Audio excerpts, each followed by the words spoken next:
रुद्राक्ष हे 1 ते 21 मुखी असे असतात. हं.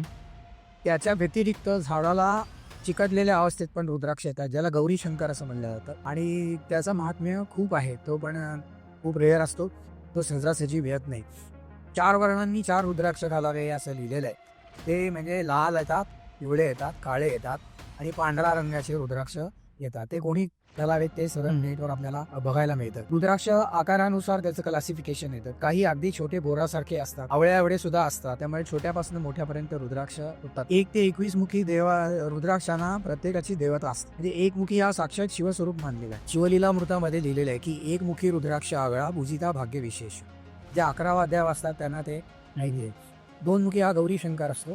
शिवा आणि पार्वतीचं प्रतीक असतो. आपल्याकडे जे 2 मुखी बघायला मिळतात ते साधारणतः बदामाच्या आकाराचे असतात. ते गोल, पूर्ण गोल आणि 2 मुखी तुम्हाला मिळाला तर तुमचं खूप भाग्य आहे. 3 मुखी पण आपल्याकडे बदामाच्या आकाराचे येतात आणि त्यात सुद्धा जर का तुम्हाला गोल मिळाला तर ते तुमचं खूप भाग्य आहे. 4 मुखी ब्रह्मदेव स्वरूप असतो, कारण ब्रह्मदेवाला 4 मुख आहेत. 5 मुखी हा शिवस्वरूप असतो. 6 मुखी कार्तिकेय स्वरूप असतो, आणि स्कंद म्हणजे कार्तिकेयाला 6 मुख आहेत. 7 मुखी हा सप्त मातृका किंवा आनंद म्हणजे कामदेव स्वरूप मानलेला आहे. 8 मुखी भैरव, गणपती आणि देवी यांच्या स्वरूप मानलेला आहे. 9 मुखी परत भैरव आणि देवी मानलेला आहे. 10 मुखी हे विष्णू स्वरूप मानलाय, दशावतार ज्यांनी घेतले ते. 11 मुखी हा 11 रुद्रांचं प्रतीक मानलेलं आहे. 12 मुखी हा 12 सूर्यांचं प्रतीक मानलेलं आहे. 13 मुखी परत आनंद स्वरूप म्हणजे कामदेव स्वरूप आहे, जो तुमच्या सगळ्या इच्छा पूर्ण करतो असं लिहिलेलं आहे. 1 मुखी आणि 14 मुखी यांचं महात्म्य खूप मानलं जातं. 14 मुखी हा साक्षात शिवस्वरूप आहे आणि तो तुम्हाला जर का अस्सल मिळाला तर तुमचं खरोखर खूप भाग्य आहे.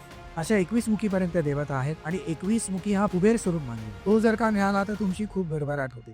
असं म्हणतात की 21 मुखीच्या 54 मण्याची जी माळ असते. आतापर्यंत हा व्हिडिओ बघितला असेल तर खाली सबस्क्राईबचं बटन दिसत असेल तर सबस्क्राईब करा. जर तुम्ही इंस्टाग्रामवर बघता तर फॉलो करा आणि पूर्ण पॉडकास्ट बघायचा असेल तर आमचा कॉस्मोस्टार मीडिया यूट्यूब चॅनलवर नक्की बघा.